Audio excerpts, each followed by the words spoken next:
Welcome to the worst of the best podcast. You wanted the best. Well, they didn't freaking make it! So here's what you get. From Canada, Ryan and Ruban.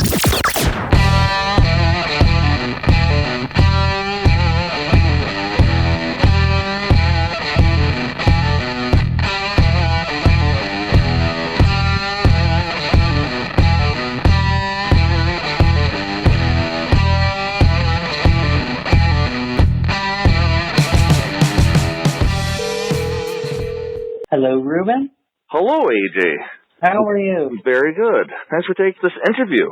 Sorry it took me a month to commit. I feel guilty, but I'm glad we made it happen. Me too. I did a little calculation of how many days between you saying yes and today. 503. Oh, my God. That must be in stalker level. That's remarkable. Wow. I feel like an idiot. Yeah, but I'm glad it broke 500 because that's sort of a nice round number. Me too. That's what I was aiming for to begin with. So you played well into my game. I thought about doing an intro that would go before this phone call, but I thought, no, this way you can correct me. Okay. Ready to correct. Okay, so AJ Jacobs is a best-selling author. True. All right. Did the trilogy of, I would say, Heart, Mind, Body. And I didn't know that there was a fourth book until, last month, which is the Guinea Pig Diaries. Right. Yeah. I just tried to collect my magazine articles so that I didn't have to write a real book. Smart. But then it turned out I didn't have any really good magazine articles, so I had to write new ones anyway. So it didn't work out at all. Well, it was a very enjoyable listen. I listened to it on Audible. Yeah, I very much enjoyed it. Just before, thank you for writing it. It was a joy to listen to. The other three books is Drop Dead Healthy, The Know-It-All, and A Year Living Biblically. And A Year Living Biblically was the first one out of the three that I read. I very much enjoyed it. I was happy to see last night that it's being turned into a TV show. That is true. Now, I am not writing the TV show, so if it sucks, please don't blame me. If it's great, I will take all the credit. Of course. That's kind of cool. How did that come about? Other than you writing it, but how do they contact you and say, hey?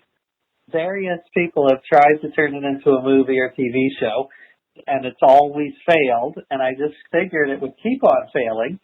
But this time it actually worked. It was this guy from the Big Bang Theory, the sitcom. Yeah. Johnny Galecki. I don't know. Somehow he ran across it, and he decided to try to make it a TV show. And I will say, it's not my character. I'm an Upper West Side Jew, as you might remember. In the TV show, I am an Upper West Side Catholic.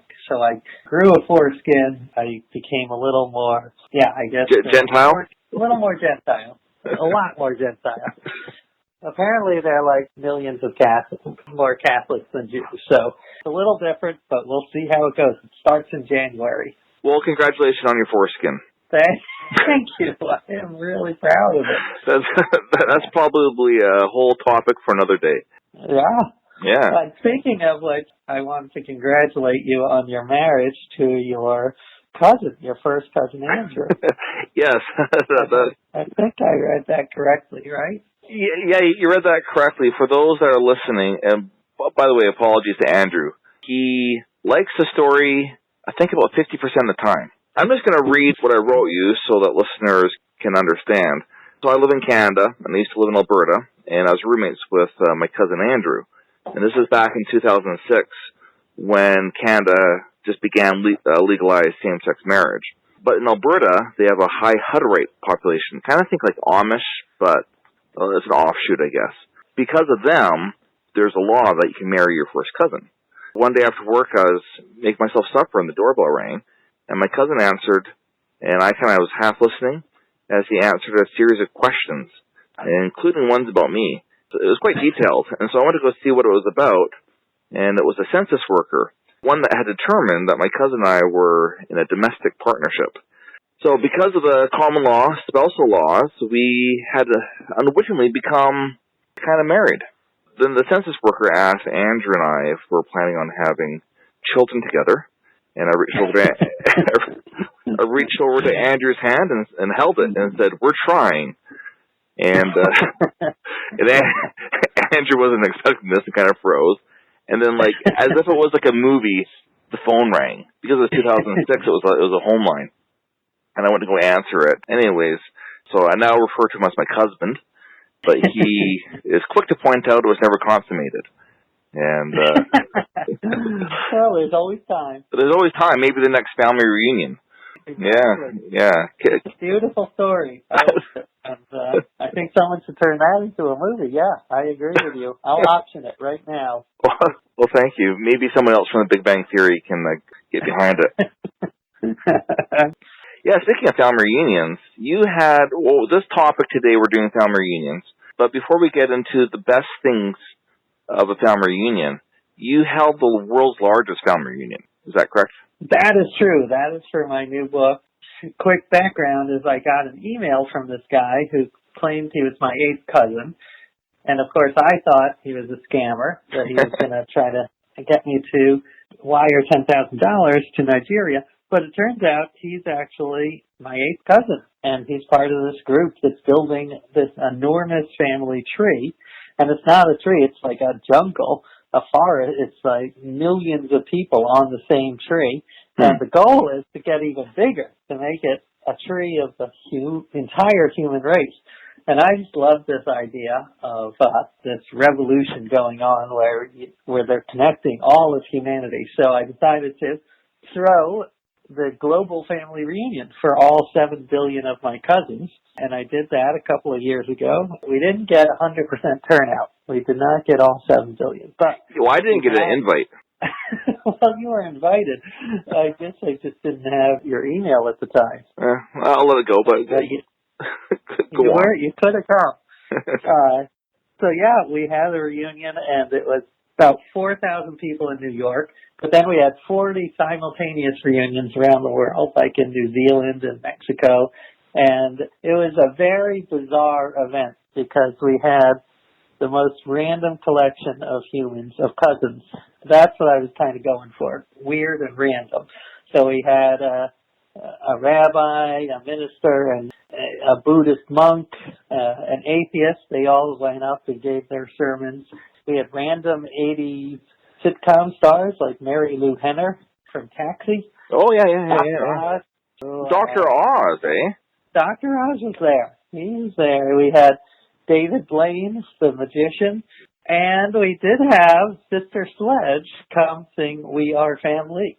Wow. So, wow. Yeah. Hilarious. I had a terrible time, to be honest, because I was stressed the whole time just thinking about what's going to go wrong.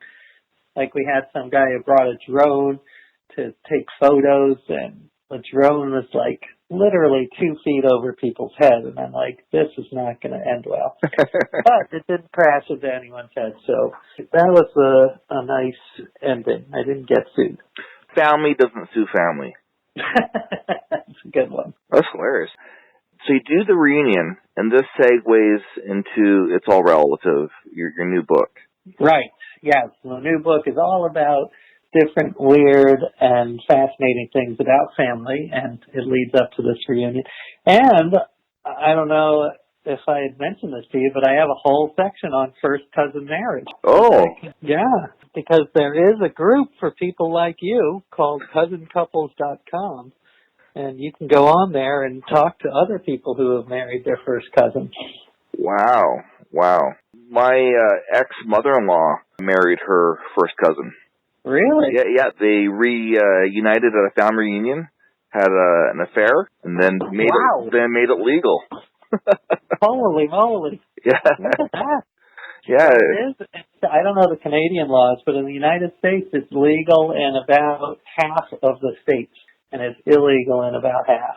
I have to say, I don't know the specifics of the affair with your family, but overall, I've come over to the pro-cousin marriage side. Let me rephrase that.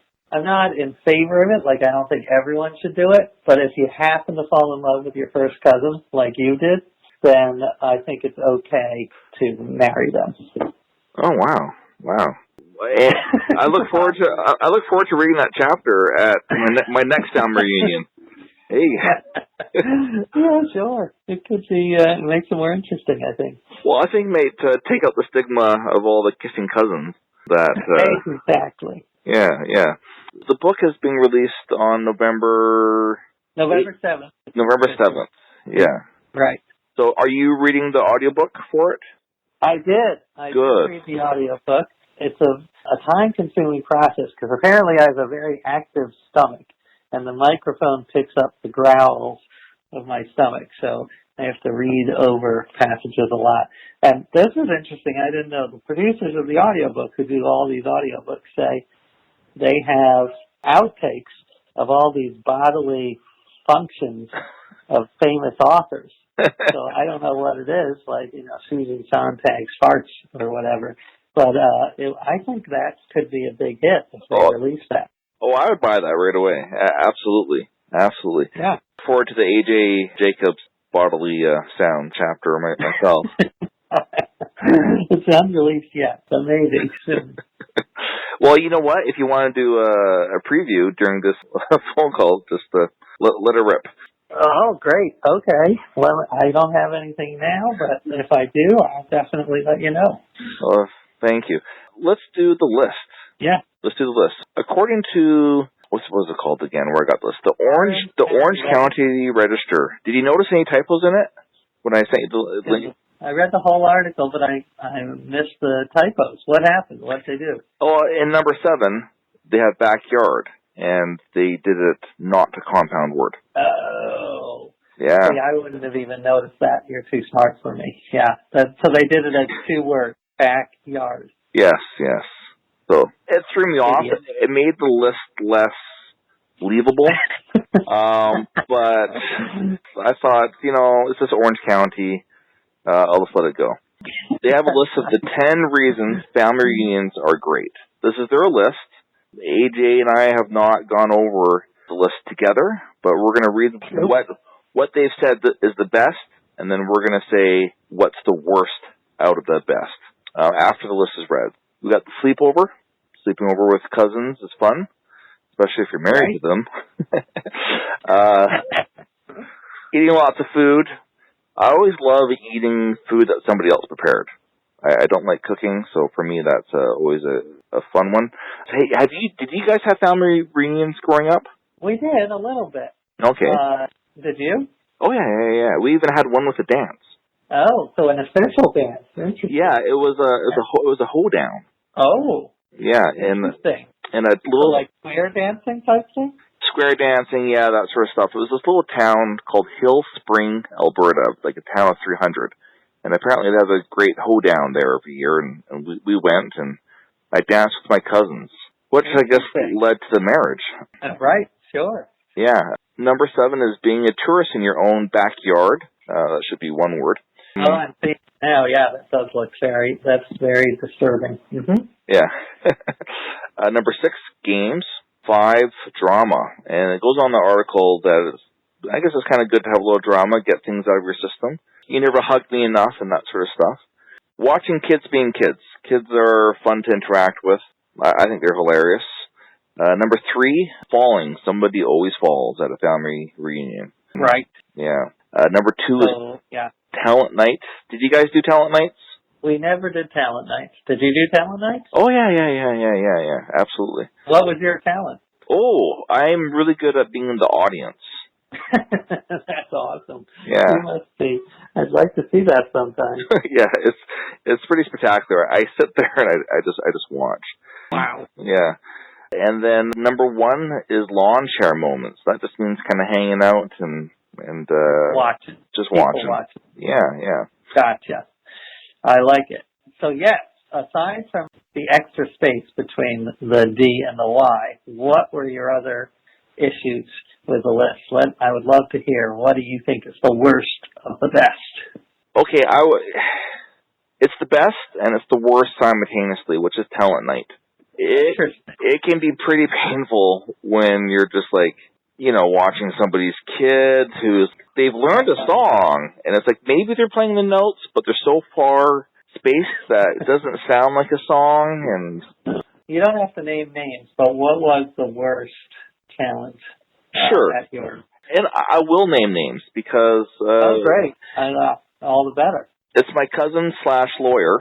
I was talking to him yesterday. He says, oh, by the way, I really like listening to the Worst the Best podcast. And I said, oh, tomorrow I'm interviewing AJ Jacobs. And he's like, oh, I love AJ Jacobs. Me and his wife talk about A Year Living Biblically all the time, and we think it was... Wow, look at that. Yeah, they think it's pretty savage what Julie did about sitting everywhere so that you couldn't sit anywhere. Very smart. She is clever. So I like it. I'm liking him, but I'm waiting for the shoe to drop that he is the least talented. So his family will sing songs. There's a varied talent throughout their family of 12. They have 10. 12? Yeah, they have 10 kids. Wow. And then they were fruitful and multiplied. They went with the Bible. They were not messing around. They did. They really did. Well, how many time to read my book? He's number 1, I think, out of the lot. I see. So his oldest daughter is older than his youngest sibling. Wow, that is interesting. Yeah. So, yeah, it's like those uncles that are really like a 2-year-old uncle type situation. Yeah, exactly. Sometimes their songs are pretty good, and sometimes they've been pretty terrible, and it's hard to sit through. Like, you think, I drove all the way to Oregon for this? What was do you remember the worst? No, I don't remember. Some things are best just to block out, yeah. AJ, if you want to say hi to Jeremy and Dana, I'm sure they'd be thrilled. They're hello, big, Jeremy and Dana. They're big fans, Thank you for reading my book. And yes, my wife will come sit on your seats anytime you want. For those that don't know The Year Living Biblically, it's a good section. Just buy the book and you'll enjoy it. You'll get the joke later. So AJ, what's your worst out of the best there? Well, I had a couple of thoughts reading this list. Well, first of all, tell me if you think that the number 10 is, she writes the sleepover, and then she writes, when the closet and the hallway make their way onto where people will sleep list. It's no wonder some kids end up sleeping on other kids' butts. Now, that struck me as an odd sentence, and I don't know whether it was because is there something wrong with me? But just the image of kids sleeping on other kids' butts, I found disturbing. I found it like an odd phrase, but that could just be me. I have 2 daughters, and they share a bed. Yeah? I'll go there at night before I go to bed just to make sure everything's, that nobody's falling off the bed or anything. And they're in some weird positions. I don't know how they get into those positions, but it's pretty weird. So I can, when I read that sentence, I was like, yeah, that makes sense. Okay. That makes sense. All right, then I will let it pass. Well, number 8 is the dancing one, and talks about they burned off a few bags of peanut M&Ms. This is just me, so I don't expect other people to agree with me. I don't understand dancing as a phenomenon. It's just like you're moving your body, and there are different tones playing in the background, and I don't understand why it's fun. I know it is to a lot of people, including my wife, who loves the electric slide. She's actually made me do the electric slides. I guess for me, I thought about physical activity. I like it to have a goal. So, it could be sports, but, if I'm playing tennis, the goal is to win. But with dancing, there just doesn't seem to be a goal. You're just moving around. It seems a waste of time to me. Now, I know I'm not the norm on that one. Do you like to dance? Kind of. I like live music. If I go to a concert and I'm listening to like a song that I really dig, I might do a little. I don't know. I'm not sure if dance is the right word, but I'll sort of moving. I'll shake it. Yeah. All right. Yeah. I think most people do, but to me, it's just an odd human behavior. But like you've never heard a song that you just like so much, and it gets you in the mood, and you just kind of move your body differently than had the song not been playing? Well, I would say, yeah, like a foot tapping. I'm okay with that. Okay. Maybe a snap. But, like, actually getting up and moving to the beat, I guess I would want to be doing something else in addition. Like, if I could be listening to your podcast while I'm dancing, that would make it more pleasant for me. Because then I'm like, all right, now my brain is occupied. As opposed to when I'm dancing, I'm just like, I'm always thinking, what am I supposed to do next? I'm looking at the next guy and like, should I be moving like him? How do I do this? So it just doesn't come naturally to me. Okay, fair enough. That would make it unenjoyable. To me, it sounds like you're supposed to be, you're in your head, but you're supposed to be out of it, you know? Dance like nobody's watching. From your books, it seems that you have some OCD-like tendencies. That is true, yes.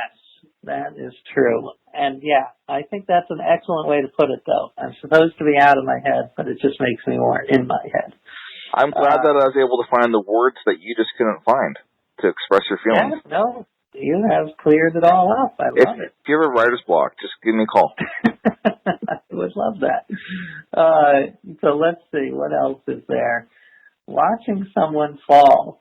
It is interesting because my kids do love watching people hurt themselves. Mel Brooks says, tragedy is when you fall in a ditch. Comedy is when someone else falls in a ditch. Yeah, I've had Do you like watching people hurt themselves? I have to say, I feel very embarrassed because I remember about 5 years ago watching this video on YouTube of a woman. She was stomping grapes. She was a newscaster and at some like winery. I've seen it. She was stomping. You've seen it? Yes.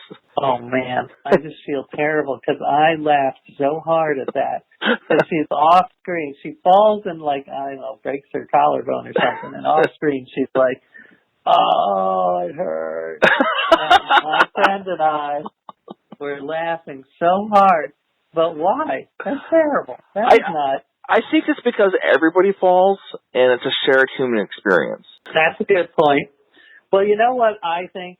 She had a little bit of arrogance because she was stomping and then she tried to do like a little special stomp where she was showing off. And that's when she fell when she was showing. So it was like the hubris. Sure. She was like, oh, I'm better than this. And then I fell. That's what made it a little funnier to me. If she was just like a poor slob who wasn't exhibiting hubris, then it might not have been as funny. I'm still embarrassed how funny I found it. I just don't think it's right as a human being to find that amount of pain funny. Well, I don't find all falls funny, but some falls are funny. Yeah, it's true. And I guess we got to look into why some are funny and some are not. Again, I think it might be the hubris. Like if someone's trying to show off, like on a skateboard, and then they fall, that's funny. If it's like an old lady walking down the street, then it's not quite as funny. True. If they get back up or you know that they're not dead, you know, if life will go on, right, then you can laugh about it. Exactly. I'm just trying to think. I once interviewed Tina Fey, and she had some good quote about, she said, to make normal people laugh, dress up a guy as an old lady and push him down the stairs. That's to make, and then she said, to make comedy writers laugh, just push an old lady down the stairs. That sounds like her. That's kind of a fun job that you've had of interviewing people, I would think. I feel very lucky. She was a good interview. I got her in trouble, though. I asked her what kind of food she likes, and she talked about this one donut shop in Brooklyn. It helped her understand what it's like to be a man, because if she had she would want to put the in this donut because it was so soft and delicious. And so I quoted that, and the donut shop got very upset. Really? They're like, we do not want this kind of publicity. Yeah. I don't know. Maybe she couldn't buy her, but I remember getting an angry email from the donut shop. No donut for you. Exactly. Wow. Wow. I didn't know you were supposed to have such a scandalous career there. Yeah, I know. I feel like I really did some good muckraking there. I like, journalism for the good. I asked for 15 minutes. You've given me 30, so I don't want to overstay my welcome. But I have to say, I'm glad that we did the interview personally. I loved it, and I think it was worth the 503-day wait. I think if we had done it that first week, it would not have, the anticipation wouldn't have been as good, and we wouldn't have had as much fun. So I think it was a good thing that we built it up. I appreciate that. Thank you.